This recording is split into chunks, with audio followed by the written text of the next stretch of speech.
तो भगवान ने कहा दुर्योधन तुम्हारे यहाँ भोजन नहीं करूंगा। अब भरी रात सभा में कह दिया तो दुर्योधन ने कहा क्यों? भगवान बोले भोजन 3 जगह करना चाहिए। कहाँ कहाँ? बोले पहला, या तो भूख लगी हो तो भोजन मांग के भी कर लो। दूसरा, यदि खिलाने वाले में प्रेम हो तो वो तो तुझ में दिखता नहीं। और तीसरा, या तो काम पूरा हो गया हो तो न तो मुझे भूख है, न खिलाने वाले में प्रेम है, और न मेरा काम पूरा हुआ, इसलिए मैं भोजन नहीं करूंगा। अब जब दुर्योधन ने सुना तो उसको अपमान लगा, तो क्रुद्ध होकर दुर्योधन ने कहा लगता है मेरी ही भूल है। बताओ, इस वाले को अपने यहाँ राजभोग देना चाहता था, पर ये तो राजभोग के योग्य नहीं, जेल के भोग के योग्य है। इसको जेल में बंद करो, जेल का भोजन खिलाओ इसको। तो दुर्योधन वह भी दे न सका, आशीष समाज की ले न सका, उल्टे हरि को बांधने चला, जो था असाध्य साधने चला। जब नाश मनुज पर छाता है, पहले विवेक मर जाता है। दुर्योधन का विवेक नष्ट हुआ। दुर्योधन ने कहा बांध लो इसको और जेल में बंद करो। कहते हैं ज्यों भगवान ने सुना, सैनिक बेड़ियां लेकर भगवान को बांधने के लिए चले। भगवान ने जो दुर्योधन की वाणी को सुना तो भगवान हरि ने भीषण हुंकार किया, अपना स्वरूप विस्तार किया। डगमग डगमग दिग्गज डोले, भगवान कुपित होकर बोले, जंजीर बढ़ाकर साध मुझे, हाँ हाँ दुर्योधन बांध मुझे।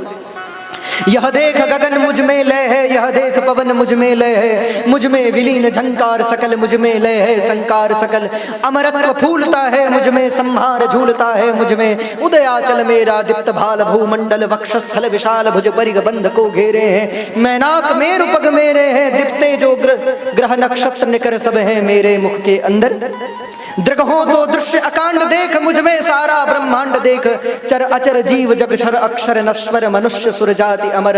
सतकोटि विष्णु ब्रह्मा महेश, सतकोटि विष्णु जलपति धनेश। सतकोटि रुद्र सतकोटि काल, सतकोटि दंडधर लोकपाल।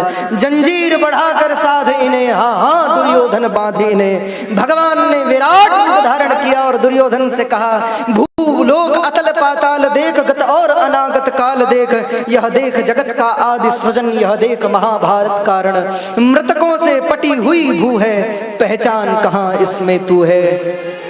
भगवान ने भविष्य दिखाया कि दुर्योधन देख महाभारत में तेरी क्या स्थिति होने वाली है, तेरी क्या दुर्गति होने वाली है, और तू मुझे बांधने चला है। तो अंबर में कुंतल जाल देख, पद के नीचे पाताल देख, मुट्ठी में तीनों काल देख, मेरा स्वरूप विकराल देख।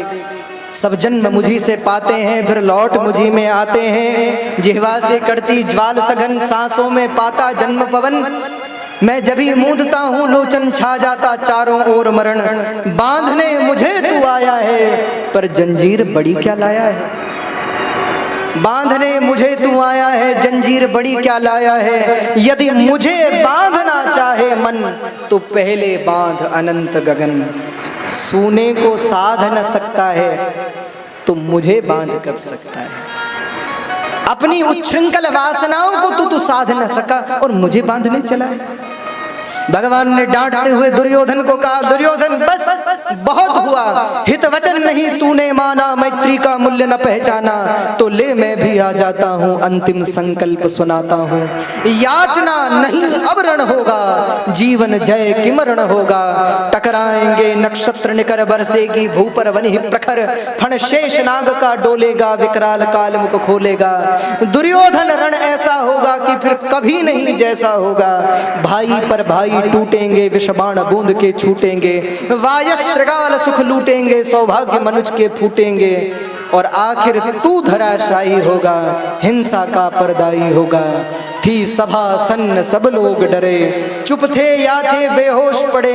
केवल 2 नर ना घाते थे, भीष्म विदुर सुख पाते थे। दोनों खड़े प्रमुदित निर्भय, दोनों पुकारते थे जय जय, दोनों पुकारते थे जय।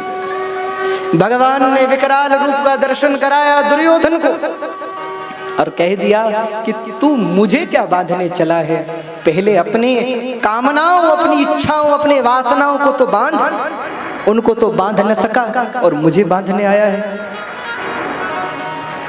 सब सभा के सेनापति सैनिक धरे के धरे रह गए। भगवान सभा को छोड़कर निकले। भगवान ने हर संभव प्रयास किया और अब भगवान चले कहां। किसी ने कहा आप कहां जा रहे हैं? भगवान ने कहा विदुर जी के यहाँ। सीधे विदुर जी के घर की ओर।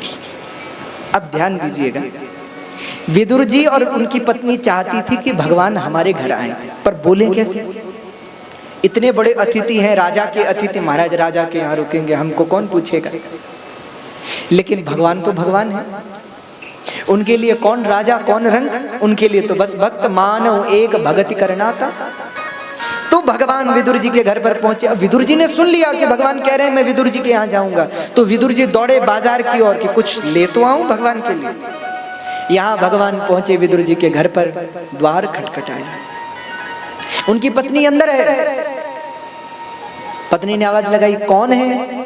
भगवान बोले मैं। अरे मैं कौन? मैं कृष्ण। कहते हैं जो उनकी पत्नी ने कृष्ण सुना, दौड़ी द्वार खोला, देखा भगवान को, देखती ही रह गई। 5 मिनट हुआ, 10 मिनट हुआ, भगवान कहते हैं कि यहीं खड़े रखने का विचार है या अंदर भी प्रवेश मिलेगा? नहीं नहीं, आइए ना। भगवान का हाथ पकड़ लिया, भगवान को अंदर ले गई, एक आसन उठाया, यहाँ बैठिए। नहीं नहीं नहीं, यहाँ धूप नहीं है, यहाँ बैठो। नहीं, यहाँ ज्यादा धूप है। नहीं, यहाँ बैठो। नहीं, यहाँ साफ नहीं है। पूरे घर में विदुरानी घुमा रही है भगवान। आखिरी में भगवान कहते हैं कि काकी जी मैं पहले ही बहुत थका हूं, कहीं भी बिठा दीजिए, यहीं बिछा दीजिए। तो काकी जी आसन लगाती हैं, पर कैसा? उल्टा। लेकिन भगवान उल्टे आसन पर ही बैठ गए। जब प्रेम होता है ना, तो क्रिया भगवान नहीं देखते, बैठ गए। विदुरानी भगवान को देख रही हैं। भगवान कहते हैं काकी जी हमें ही देखती रहोगी या कुछ मिलेगा भी? हाँ हाँ, आपके काका जी आते होंगे, वो आपके लिए कुछ लेकर के आएंगे। नहीं नहीं, हमें तो अभी भूख लगी, अभी चाहिए।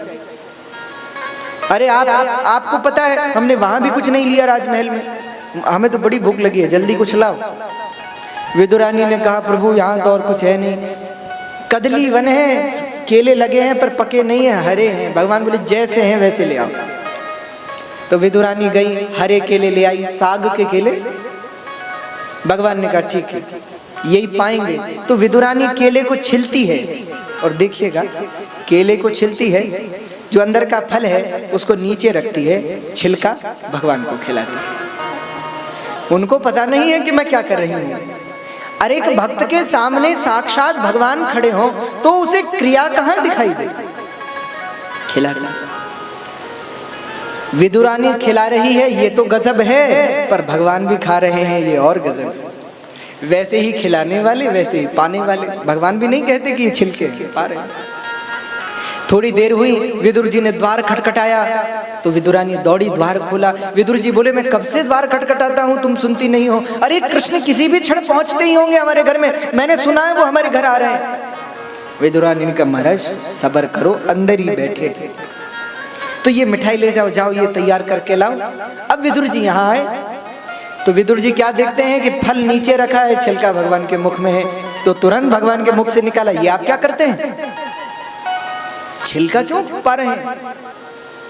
भगवान बोले हमें तो नहीं पता।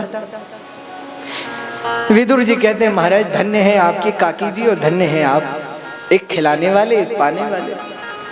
अब इधर से मिठाई तैयार करके लाए, तो विदुर जी अपने हाथ से भगवान को मिठाई खिला रहे हैं, और खिलाते खिलाते पूछ रहे हैं वसुदेव जी कैसे हैं, देवकी जी कैसी हैं, और सब आपके परिवार में कैसे, आप कैसे हैं प्रभु? और भगवान पा भी रहे हैं, बोल भी रहे हैं। अच्छा, इतने में विदुर जी भगवान से ऐसे परिहास करते हुए बोले गोविंद एक बात बताइए, सच सच कहना। हाँ हाँ, भगवान ने कहा बोलिए। और काका जी हम कभी झूठ बोलते हैं क्या, आप बोलो। विदुर जी ने कहा एक बात बताओ, तुम्हारे काकी जी के छिलके अच्छे थे या हमारी मिठाई अच्छी, बताओ। भगवान बोले सच सच कह दूं? बोले हाँ हाँ सच से कहो, कोई बात नहीं, तुम्हारी काकी जी को थोड़ा बुरा लगेगा पर कोई बात नहीं, बोलो। भगवान मुस्कुराकर कहते हैं विदुर जी क्षमा करिएगा, अरे 56 भोग ही पाना होता तो यहाँ से ज्यादा तो दुर्योधन सजा करके बैठा था। जो स्वाद उन छिलकों में था ना, वो इस मिठाई में नहीं है। क्यों? क्योंकि भगवान कहते हैं भाव का भूखा हूं मैं, भाव का भूखा हूं मैं, भाव ही बस सार है। और भाव से मुझको भजो तो भव से बेड़ा पार। दरबार भगवान कह रहे हैं, भाव का भूखा हूँ मैं और भाव ही बस सार है। भाव से मुझको भजो तो भव से बेड़ा पार। भगवान अन्न धन वस्त्र के आप भूखे नहीं हैं, आपके प्रेम के भूखे हैं, आपके भाव के भूखे। प्रेम बड़ा दिव्य है भैया। भगवान कभी वस्तु को तो स्वीकार करते ही नहीं, भगवान तुम्हारे प्रेम को ही ग्रहण करते हैं, तुम्हारे प्रेम को ही स्वीकार करते हैं। और प्रेम मार्ग बड़ा दिव्य मार्ग है। प्रेम सबको समझ में नहीं आता। लोगों को लगता है कि हमने भगवान को ये दे दिया, भगवान को वो दे दिया और ऐसा कर दिया। अरे उनको वो चाहिए ही कहाँ, उनको तो प्रेम चाहिए, श्रद्धा चाहिए, भाव चाहिए। मैं सबसे कहता हूं, आप भगवान को बहुत कुछ मत दो, एक फूल ही दो, पर पूरे भाव से दो, प्रेम से। प्रेम बड़ा दुर्लभ है भैया।